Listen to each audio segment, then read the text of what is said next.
So hello everyone and welcome back to channel. तो अभी हम का जो टॉपिक है बजट एनालिसिस, और ये एक ट्रेडर के पर्सपेक्टिव से, एक अच्छा इन्वेस्टर के पर्सपेक्टिव से, और एक अगर कॉम्पिटिटिव एग्जाम का प्रिपेयर कर रहे हैं तो उसके पर्सपेक्टिव से लास्ट में रहेगा। फर्स्ट हम लोग बात करेंगे ट्रेडर और इन्वेस्टर के पर्सपेक्टिव से, फिर बाद में जो एजुकेशन के पोस्ट के हिसाब से हम लोग बात करेंगे। तो चलिए देखते हैं कि आज बैंक निफ्टी और निफ्टी कैसे रिएक्ट किए हैं। देखो बैंक निफ्टी में आपको शार्प फॉल आया है, और यहाँ से जैसे ये वाला टाइम फ्रेम है, यहाँ पे निर्मला जी ने बताया था कि लॉन्ग टर्म कैपिटल गेन और शॉर्ट टर्म कैपिटल गेन में वो 12.5% और 20% का टैक्स चार्ज कर रहे हैं, जो कि बहुत अच्छा न्यूज़ है। आपको पता होगा इतना अच्छा न्यूज़ है कि मार्केट इतना फॉल आएगा। और ये फॉल जो है ना, ये गवर्नमेंट के मतलब वो स्कीम्स की वजह से ये फॉल बैक क्या, ये रिवर्सल नहीं आया है। ये रिवर्सल म्यूचुअल फंड हाउस जो पैसा लेकर बैठे हैं, वो लोग पैसा डाल रहे हैं, इसलिए मार्केट नीचे नहीं जा पा रहा है। नहीं तो ये वाला मार्केट आज बहुत नीचे जाता है, क्योंकि ये बहुत खराब घटिया न्यूज़ है। और इसका एक्सप्लेनेशन उनके लिए क्या है कि स्टॉक मार्केट में बहुत गैम्बलिंग हो रहा है, यहाँ पे बहुत पैसा लोग लॉस कर रहे हैं, और बहुत सारा स्पेकुलेशन हो रहा है, इसलिए हम लोग ये बढ़ा रहे हैं। भाई, ये अगर एक 1000 सब्सक्राइबर वाला एक यूट्यूबर को ले जाओ ना, वो आपसे अच्छा पॉलिसी बनाएगा। उसका जो स्ट्रेटेजी रहेगा वो आपसे अच्छा रहेगा, क्योंकि हर कोई को पता है कि ये आपने तो इसका बेनिफिट में के लिए नहीं किया है, ये अपना बेनिफिट के लिए किया है, क्योंकि आप लोगों को पैसा चाहिए। आप लोग गवर्नमेंट में पैसा अगर मिलेगा आपको, तो आप लोग जाके वो फ्रीबीज बांटोगे, वो आप लोग जो भी पॉलिसीज बनाए हो, जो भी आपका जो भी है वो उसमें खर्चा करोगे, और मिडिल क्लास लोगों को आप तो निचोड़ के रखोगे, कुछ भी नहीं दोगे। इसलिए ये पॉलिसी उनके लिए नहीं है। मिडिल क्लास लोग तो सफ़र करते हैं, क्योंकि मिडिल क्लास लोग बहुत कम हो रहे थे। आपका मोस्ट ऑफ द पीपल जो 80% 80 करोड़ के आसपास लोगों को तो आप फ्रीबीज बांट रहे हैं, पैडीज सब्सिडीज ये सब दे रहे हैं। तो 80% लोगों से तो वोट मिलेगा ना। तो आप वोट बैंक को देखोगे, इसलिए वोट बैंक के लिए आप इन्वेस्टर को मतलब कोई इन्वेस्टर का कोई इज्जत ही नहीं है। आपने एसटीटी बढ़ा दिया, आपने एलटीसीजी बढ़ा दिया, आपने शॉर्ट टर्म कैपिटल गेन बढ़ा दिया, और क्या कुछ नहीं, आपने सारा कुछ बढ़ा दिया। आप वीकली प्रीमियम ऑप्शन एक्सपायरी भी डाल रहे हो, ताकि अच्छा खासा मार्केट में पार्टिसिपेशन बढ़े। तो फिर वहीं पे आप एसटीटी बढ़ा रहे हो, ये आपका स्ट्रेटेजी थोड़ा समझ में नहीं आ रहा है मैडम। आप थोड़ा गलत लाइन में आ गए हो शायद। और आपको लग रहा है लोग चूतिए हैं, लेकिन लोग नहीं है, लोगों को समझ में आता है। ठीक है, तो इतना हम लोग गवर्नमेंट के हिसाब से चलेंगे भाई, जो है वो हो रहा है। हम लोग अपने हिसाब से ट्रेडिंग करेंगे, स्ट्रेटेजी करेंगे। तो चलिए देखते हैं कि मार्केट में क्या मतलब प्रॉब्लम क्या हो रहा है, और क्या फ्यूचर में क्या प्रॉब्लम कॉन्सिक्वेंस आने वाला है, और इन्वेस्टर के लिए लॉन्ग टर्म में हम लोग क्या सेक्टर में इन्वेस्ट कर सकते हैं। देखिए, निफ्टी में भी बड़ा खासा फॉल आया था यहाँ पे, देखिए, और यहाँ पे शार्प रिकवरी हो जाता है, लेकिन ये फॉल में अच्छा खासा पॉइंट्स बनाए हैं लोगों ने। जिन लोगों ने भी फुट लेके बैठा था सुबह से, उन लोग का अच्छा खासा प्रॉफिट हुआ होगा और एग्जिट किया होगा। तो चलिए बजट की तरफ देखते हैं, हम लोग किस सेक्टर में क्या एलोकेशन हुआ है। तो यहाँ पे अगर हम लोग देखेंगे तो हमारा जो डिफेंस सेक्टर में, यहाँ पे 4,54,000 करोड़ का एलोकेशन हुआ है, जो कि पिछले साल से 1 लाख करोड़ का कम है। तो इसलिए डिफेंस सेक्टर में थोड़ा आज रेड में क्लोज देखने को मिला है, थोड़ा डाउन साइड में डिफेंस सेक्टर चल रहे थे आज, क्योंकि 1 लाख करोड़ का कम एलोकेशन हुआ है। लोगों को लगता था एलोकेशन ज्यादा होगा, क्योंकि पिछले साल 5 लाख करोड़ था, 22 में 5,50,000 करोड़ था, फिर अभी 4,50,000 कम कर दिए हैं, तो इसलिए थोड़ा वहाँ पे नेगेटिविटी देखने को मिला है। लेकिन वो भी अच्छा खासा एलोकेशन है, लेकिन कम है पिछले टाइम पे से। तो यहाँ पे थोड़ा नेगेटिव है इसलिए। रूरल डेवलपमेंट के लिए ठीक ठाक है, थोड़ा ज़्यादा बढ़ाया गया है। एग्रीकल्चर और अदर एक्टिविटीज में अच्छा खासा इन्वेस्टमेंट है, क्योंकि ये सेक्टर में उनको इन्वेस्ट करना है, क्योंकि वोट कम हो गया ना इस बार, तो वोट बैंक बनाना है। हाँ, तो होम अफेयर्स में भी हम लोग का देख सकते हो 1.5 लाख करोड़। एजुकेशन में बहुत अच्छा खासा इन्वेस्टमेंट किया है, ये अच्छा चीज़ है। लेकिन यहाँ पे भी थोड़ा मुझे ये जो स्कीम आया है, जो स्कॉलरशिप वाला, जो जो इंटर्नशिप वाला, वो थोड़ा मुझे सही नहीं लग रहा है। इंटर्नशिप आप दोगे, लेकिन जॉब कहाँ से दोगे? ये इंटर्नशिप को अगर जॉब मानोगे, फिर बाद में बोलोगे हम लोग एम्प्लॉयमेंट दिए, वो गलत है। इंटर्नशिप और जो स्कॉलरशिप, फेलोशिप, ये सब एम्प्लॉयमेंट नहीं है, ये सब पार्ट टाइम चीज़ है। आप परमानेंट जॉब दोगे तभी बोल पाओगे कि हम लोग एम्प्लॉयमेंट दे रहे हैं, नहीं तो इसको आप एम्प्लॉयमेंट नहीं बोल सकते हैं, ठीक है?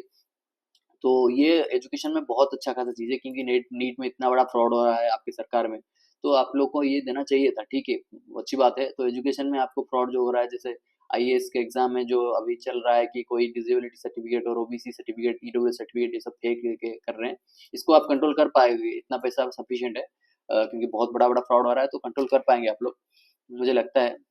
अगर कुछ सजेशन चाहिए तो आप अपोजिशन से भी ले सकते हो।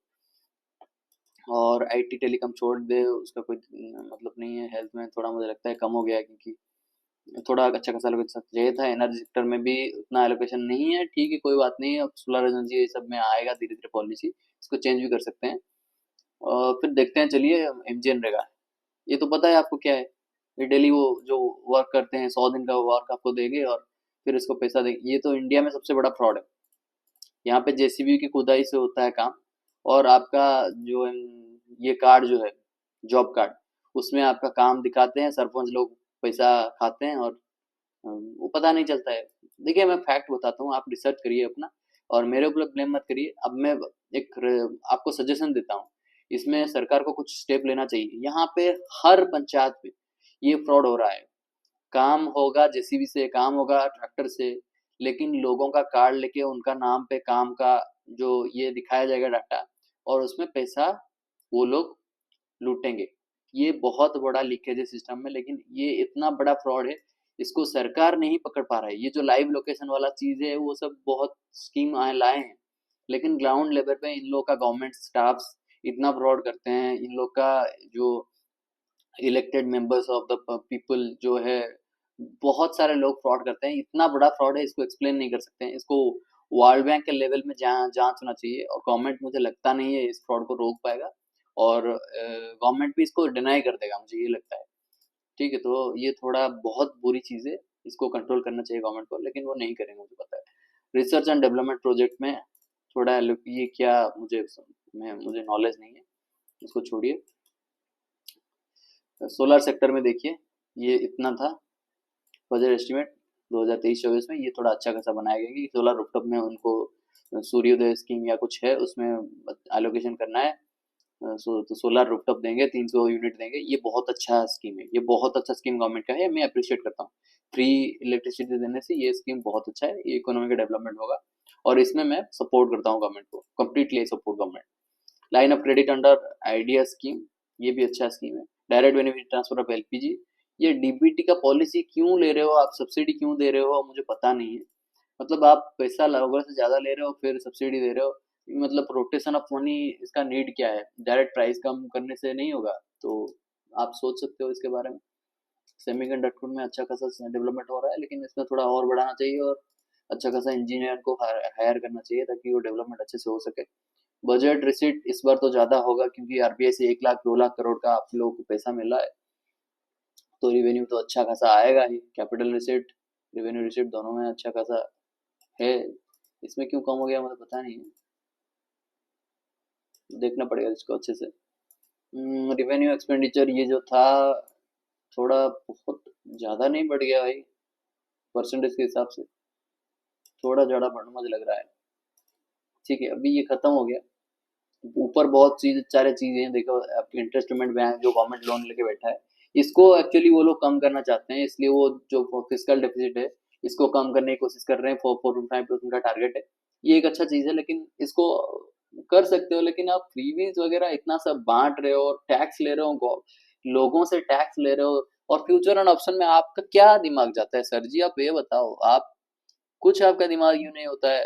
आप तो फाइनेंस मिनिस्टर हो, आप बता सकते हो कौन सा स्टॉक ग्रो करेगा? नहीं बता सकते हो मैडम, आप नहीं बता सकते हो। आपके अंदर पावर है कि आप कोई स्कीम डिक्लेयर कर दोगे और स्टॉक प्राइस ऊपर चला जाएगा, लेकिन आप आके आम आदमी के पोजीशन में बैठिए और बोलिए कि कौन सा स्टॉक चला जाएगा ऊपर। बहुत डिफिकल्ट चीज है। लोग अपना दिमाग लगा के पैसा बनाते हैं, लोग फ्यूचर ऑप्शन में कितना रिस्क लेके पैसा लगाते हैं, और फिर यहाँ से प्रॉफिट आएगा और लोग स्टॉक खरीदेंगे, 1 साल बाद बेचेंगे, 2 साल बाद प्रॉफिट करके बेचेंगे, और आप वहां पे टैक्स लोगे बैठ बैठ के आराम से। ये कैसे चलेगा मैडम, ये कैसे चलेगा? मैं एक बात बता रहा हूँ, अगर आपका गवर्नमेंट ये जो इंटरिम बजट में ये सब चीज लाता ना, जो टैक्स वाला चीज, आपका सरकार गिर जाता। 100% बता रहा हूँ। और आपके पास 5 साल है, इसलिए आप लोग लोगों को थोड़ा मतलब एक्सप्लॉइट कर रहे हो, ये गलत चीज है मैडम। भगवान ऊपर देख रहा है, और आप अगर लोगों को हेल्प करने की नाम से अगर आप लोगों को लूटोगे, तो ये गलत हो जाएगा। लोगों को आप हेल्प करना आपका काम है, तो आप लोगों को हेल्प ना करके आप लोगों को डिमोटिवेट कर रहे हो ये सब चीज देके। आपको अगर स्पेकुलेशन कम करना है, तो आप वीकली एक्सपायरी डेली क्यों रखे हो?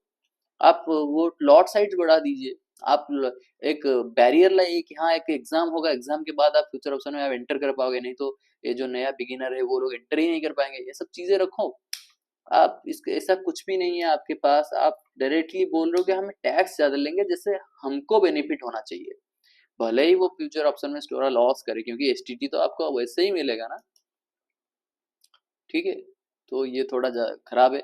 और जो टैक्स में आप दे रहे हो वो सबसे घटिया चीज़ है। ये मुझे सबसे घटिया लगा एनपीएस में, जो आप ओल्ड पेंशन स्कीम को डुबा रहे हो क्योंकि वो आपका नहीं था, वो तो पिछले सरकार का था। वो लोग बनाए थे, उसको डिडक्शन वगैरह देते थे। आप ओल्ड पेंशन स्कीम को मार दिए कंप्लीटली।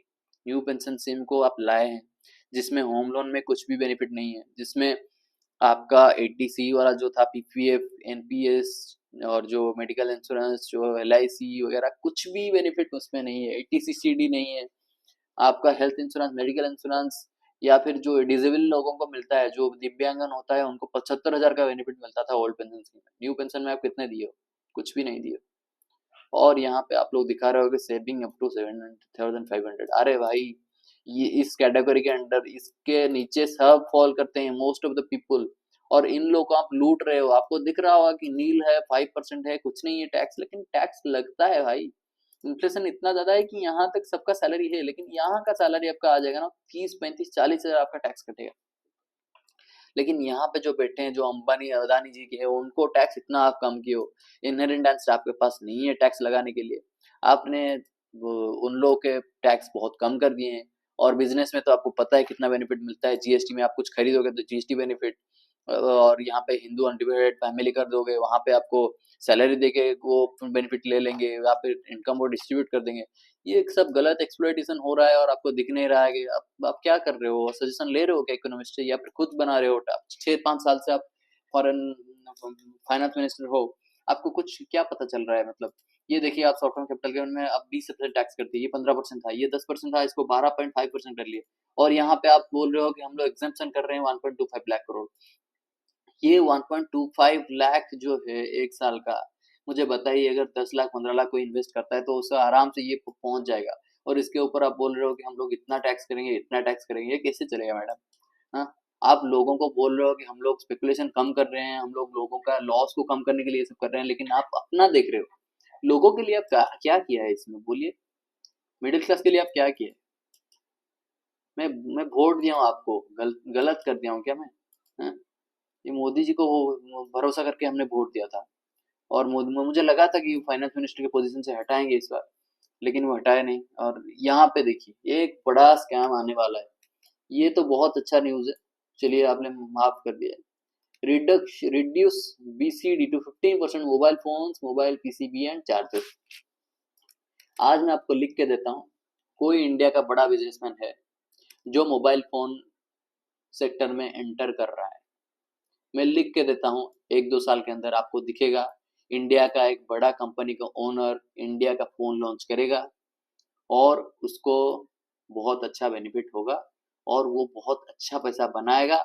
और उसका कोई और 2-4 बेटा बेटी वो बना के अडॉप्ट करके उनका शादी में 5-6 हजार करोड़ खर्चा करेगा। आपको समझ में आ रहा होगा मैं क्या बोल रहा हूँ? लेकिन देखिए, ये मान के रखिए, ये लिख के रखिए, मोबाइल कंपनी लॉन्च हो रहा है, ठीक है? कस्टम ड्यूटी में गोल्ड एंड सिल्वर, ये तो बेनिफिट होगा, लेकिन गरीब को क्या बेनिफिट होगा? गरीब तो साला सोना खरीद ही नहीं पाता है। हाँ? सोलर सेल में अच्छा खासा दिए हो। सोलर सेल में मैं पूरा कंप्लीटली गवर्नमेंट को सपोर्ट करता हूँ। सोलर सेल एक अच्छा चीज़ है, उसमें आप करिए, बहुत अच्छा चीज़ है। लेकिन बाकी सारी चीज़ मुझे अच्छा नहीं लगा, मुझे पसंद नहीं आया। और बहुत सारी चीज़ हैं जो मैं बोल नहीं सकता हूँ यहाँ पे। फिजिकल डेफिसिट, ये देखिए टारगेट उनका कम हो रहा है धीरे धीरे, ये बहुत अच्छा चीज़ है। ये बहुत अच्छी चीज़ है। मतलब मुझे अच्छा लगा ये मोदी गवर्नमेंट का ये जो स्कीम है, मुझे अच्छा लगता है, क्योंकि वो लोन का बर्डन कम करना चाहते हैं। फिजिकल डेफिसिट कम होगा तभी लोन को आप जल्दी से चुका पाएंगे, तभी से आपको मतलब डेट फ्री हो पाएंगे। डेट फ्री होने के लिए 50-100 साल लगेगा, लेकिन ये अच्छा चीज़ है। और ग्रॉस एनपीएफ, ये जो शेड्यूल कमर्शियल बैंक, ये डिक्रीज हो रहा है धीरे धीरे, इसलिए प्राइस भी बढ़ रहा है गवर्नमेंट शेयर का। लेकिन मुझे लगता है गवर्नमेंट बैंक को थोड़ा झटका आने वाला है फ्यूचर में। अभी प्राइवेटाइजेशन का न्यूज़ तो आया है, प्राइवेटाइजेशन न्यूज़ डेफिनेटली होगा। और एनपीएस में ये लोग क्या किए हैं, न्यू पेंशन स्कीम में ये लोग कुछ भी चेंजेस नहीं किए हैं एम्प्लॉयर के लिए। एम्प्लॉय के लिए कुछ भी बेनिफिट नहीं दिए। भले इनका टैक्स डिडक्शन 10% कटता था सैलरी से, अभी वो टैक्स जो एनपीएस में डिडक्शन है वो 14% कटेगा। मान लीजिए आपका सैलरी 1 लाख था, तो आपका 1 लाख में से 10,000 आपकी सैलरी में से कटता था और एम्प्लॉयर देता था 14,000, तो 24,000 आपका डिपॉजिट होता था। अब क्या होगा, अब 14% आपकी सैलरी में से कटेगा और 14% एम्प्लॉयर देगा। एम्प्लॉयर के बारे में बताया नहीं है, मैं यही सोच रहा हूँ कि उनपे उसमें इसमें तो कोई कमेंट नहीं गए तो चेंज नहीं रहेगा, ऑब्वियसली वो सेम रहेगा। तो आप 14,000 दोगे और 14,000 वो देगा और 28,000 चला जाएगा एनपीएस में। वो ऐसे क्या होगा, इसमें गवर्नमेंट को पैसा जाएगा जो 28,000, 4,000 ज़्यादा जाएगा। गवर्नमेंट के पास पैसा रहेगा।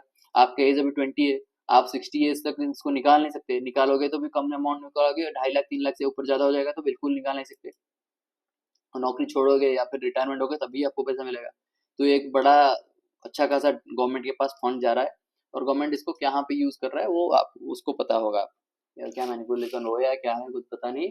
जैसे म्यूचुअल फंड में होता है फंड मैनेजर सब मैनेज करता है, वैसे ही इनका फंड मैनेजर मैनेज कर रहा है एनपीएस का। तो वही हो रहा है, पता नहीं चल रहा है इसमें क्या है और ट्रांसपेरेंसी नहीं है। और बहुत सारी चीजें, ये उड़ीसा का नाम देखिए, अभी ये एक बहुत बड़ा जोक मारा है मैडम ने। बोले हैं कि हाँ हम लोग क्या 2.5-20 हज़ार करोड़ हम लोग दे देंगे बिहार को, क्योंकि कोalition गवर्नमेंट है तो देना पड़ेगा। आंध्र प्रदेश को 15,000 करोड़ देंगे।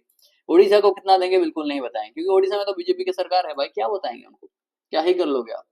हम लोग के पास तो सारा राइट्स है। तो उड़ीसा में ये लोग बताएं कि ये सब करेंगे। भाई एलोकेशन कितना की हो ये बताओ ना। एलोकेशन आपका कितना है ये बताइए। आप लोग ये करेंगे वो करेंगे हमको पता है, इसमें क्या डेवलपमेंट होगा, इसमें क्या गारंटी है। आपका एलोकेशन क्या है इसमें, 10,000 करोड़, 5,000 करोड़, 50,000 करोड़ क्या है, कुछ नहीं है। एलोकेशन आपको बताना चाहिए। आपका आपको कितना टाइम अगर चाहिए बजट के लिए, आप इतना दिन से बजट बना रहे हैं, हलवा बना रहे हैं, वहाँ पे हलवा की सेरेमनी कर रहे हैं। आपको ये एलोकेशन के फंड का एलोकेशन कहाँ पे है? आप फंड एलोकेशन नहीं कर पाए, क्यों? टाइम नहीं हो आपके पास, या फिर मैथ्स कमजोर है, या फिर क्या मतलब क्या ही बोले। अभी देखो ये जो है, ये तो कैसे विश्वनाथ कर है, अच्छा है, भगवान के लिए कर रहे हैं, चाहिए। मतलब मैं तो मानता हूँ भगवान को, तो मेरे लिए ये अच्छा है। उम, करना चाहिए डेवलपमेंट, जो टूरिस्ट प्लेस है, जो स्पिरिचुअल प्लेसेस है, ये बहुत अच्छी बात है। ओवरऑल मैं अगर रेटिंग करूंगा 100 में से, तो मुझे मैं ये 20% 30% में सेटिस्फाइड हूँ बजट से। बाकी I am highly dissatisfied with the budget. जितना ही बजट आया है उसमें से ये सबसे घटिया बजट मुझे लगा, क्योंकि हाँ, ये पीएम आवास योजना 2, इसमें देखिए 1 lakh urban poor and middle class family will be addressed and investment of 3 lakh crore. इसमें आपको कौन से सेक्टर में, कौन सा स्टॉक में इन्वेस्टमेंट करना चाहिए? देखिए स्टॉक में अगर आपको मैं बोलूँ, घर बनेगा तो भाई सीमेंट का जरूरत होगा, और घर बनेगा तो आपको स्टील का जरूरत होगा। तो आप स्टील, जैसे एनएमडीसी स्टील, जेएसडब्ल्यू स्टील हो गया। सीमेंट का स्टॉक जैसे एसीसी हो गया, या फिर बहुत सारा सीमेंट कंपनीज है, उनमें से इनका स्टॉक ग्रो करने का चांसेस है। स्टॉक का नाम मैं ले लिया, फॉर एग्जाम्पल मैं रिकमेंड नहीं कर रहा, आप कुछ भी आपके हिसाब से ले सकते हो, ठीक है, वो आपके ऊपर है। बाकी मुझे लगता है हाँ, ये जो वाटर मैनेजमेंट है इसके ऊपर एक वाह बैग एक स्टॉक है, एक उसका नाम मैं बता देता हूँ। उसमें वो पर्टिकुलरली वो जो सेक्टर है, उसमें ये देखने को मिला वाटेक वाबैग, वाटेक वाबैग, ये जो सेक्टर है वो वाटर मैनेज के ऊपर, जो ये पीवीसी पाइप बनाते हैं, जो ये वाटर का ईपीसी कंपनी है। और जो हमारा जो ये है वाटर मैनेजमेंट है, उसका नाम है शायद,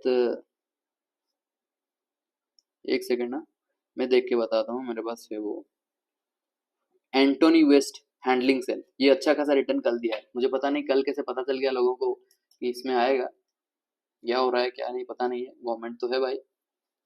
और अगर इनसाइडर ट्रेडिंग हुआ तो सेबी पकड़ेगा, लेकिन थोड़ा पता चल गया कैसे, कल तो अच्छा खासा वो स्टॉक रैली कर गया। पता नहीं यार कैसे हो रहा है ये सब, थोड़ा डाउट हो रहा है अपने आप को। मुद्रा लोन इन्होंने बढ़ा के कर दिया 20 लाख। मुद्रा का फुल फॉर्म है micro unit development finance agency, और इसमें जो 20 लाख मिलेगा तरुण में मिलेगा। जो लोन है उसमें तरुण में आपको 20 लाख रुपए मिलेंगे, तो आप लोग इसमें लोन लेके फायदा कर सकते हो। लेकिन मुझे लगता है ये बैंक के ऊपर बर्डन है। अभी 10 लाख भी बहुत अमाउंट है, 10 लाख कोई नहीं लेता है इतना, बहुत मतलब एवरेज अगर देखेंगे तो लोग वही शिशु और किशोर ही लेते हैं, तरुण ज्यादा लोग नहीं लेते। हाँ, more than 5% will be set up in north east region, अच्छा खासा ठीक है। नॉर्थ ईस्ट में करिए, अच्छा है। बाकी अगर देखा जाए तो बजट इतना अट्रैक्टिव मुझे नहीं लगा। मार्केट से ही पता चल रहा है ना